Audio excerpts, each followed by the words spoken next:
Impact Family, impacting the world through healthy family. Selamat berjumpa kembali saudara-saudara pada renungan malam hari ini.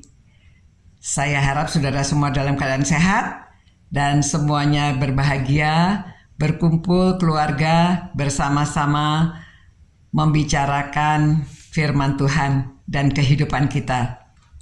Saudara, pada malam hari ini saya akan menyisipkan dari 2 Korintus 9 ayat 6 sampai 8. Hari ini kita masih ada hubungannya dengan Amsal. Besok kita kembali ke Amsal 3. Rasul Paulus mengatakan, "Camkanlah ini, orang yang menabur sedikit akan menuai sedikit juga, dan orang yang menabur banyak akan menuai banyak juga. Hendaklah masing-masing memberi menurut kerelaan hatinya, jangan dengan sedih hati atau karena paksaan, sebab Allah mengasihi orang yang memberi dengan sukacita, dan Allah sanggup melimpahkan segala sesuatu dan malah berkelebihan di dalam pelbagai kebajikan." Saudara, ini prinsip tabur tuai, tentunya hubungannya dengan para petani. Kita tahu bahwa semua orang yang menabur pasti mengharapkan menuai. Menabur banyak akan menuai banyak. Memang itu betul. Namun, kita tahu kadang-kadang petani kecewa juga karena ada cuaca yang buruk. Karena kadang-kadang ada hama yang menyerang. Dan tidak tahu dari mana itu datangnya, tiba-tiba begitu banyak belalang yang datang. Nah saudara, pada zaman Yusuf juga di Mesir ada masa subur, tapi ada juga masa paceklik, kekeringan, sehingga banyak orang kelaparan, orang mencari makanan ke Mesir. Nah sebetulnya dalam hidup kita juga demikian. Kita sudah memberi yang terbaik bagi Tuhan. Namun kadang-kadang di dalam kehidupan kita itu tiba-tiba terjadi serangan yang tidak terduga. Seperti yang terjadi pada Ayub. Dia sudah saleh dan benar, selalu memberikan yang terbaik bagi Tuhan. Namun iblis mau mencobai dia. Dia ingin tahu kalau Ayub bangkrut, apakah dia tetap setia?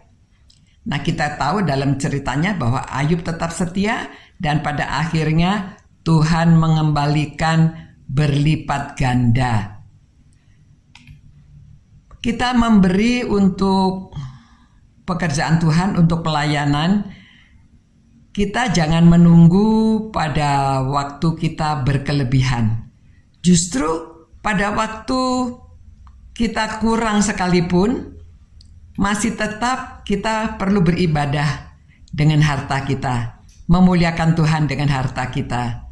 Dan itulah iman kita yang perlu tetap disiram, tetap diberi makan supaya iman kita sehat dan kuat. Justru iman kepada Tuhan itu terlihat pada waktu kita dalam kesusahan. Apakah kita tetap setia? Apakah kita tetap melakukan kewajiban kita kepada Tuhan? Sama seperti dalam keluarga, pada waktu berkelimpahan, semua orang bahagia, semua orang dapat menikmati. Tapi pada suatu saat, pada waktu ada kesusahan, apakah saudara akan meninggalkan? Apakah saudara akan tidak acuh lagi? Justru dalam keadaan kesusahan, kita harus saling support dan saling mendukung. Semakin kuat, keluarga bersatu semakin kuat. Dalam susah ataupun senang, Tuhan tetap adalah Allah kita yang sudah memberi keselamatan pada kita, yang sudah menciptakan alam semesta, dunia serta segala isinya. Langit kadang-kadang cerah, kadang-kadang ada mendung tebal, kadang-kadang matahari bersinar terang, kadang-kadang ada hujan badai. Namun kita tetap kuat dan kita berteduh di bawah sayapnya. Jangan berlari keluar untuk mencari perlindungan ke tempat lain. Jadi tetaplah setia dan kasih dalam susah ataupun senang pada keluarga di dalam Tuhan. Dan juga kita tetap percaya Tuhan yang Maha Kuasa, Maha Adil, Maha Kasih. Tetaplah menabur dan tunggu pada waktunya kita akan menuai. Selamat malam. Kita berdoa kiranya Tuhan kuatkanlah iman keluarga-keluarga ini supaya mereka dapat memberi dengan sukacita dan dengan sukarela, dan mereka memberi karena beribadah, mereka memberi karena mereka punya kesempatan. Itu suatu kehormatan bagi kita. Siapakah Allah kita sehingga kita manusia dapat memberi Allah?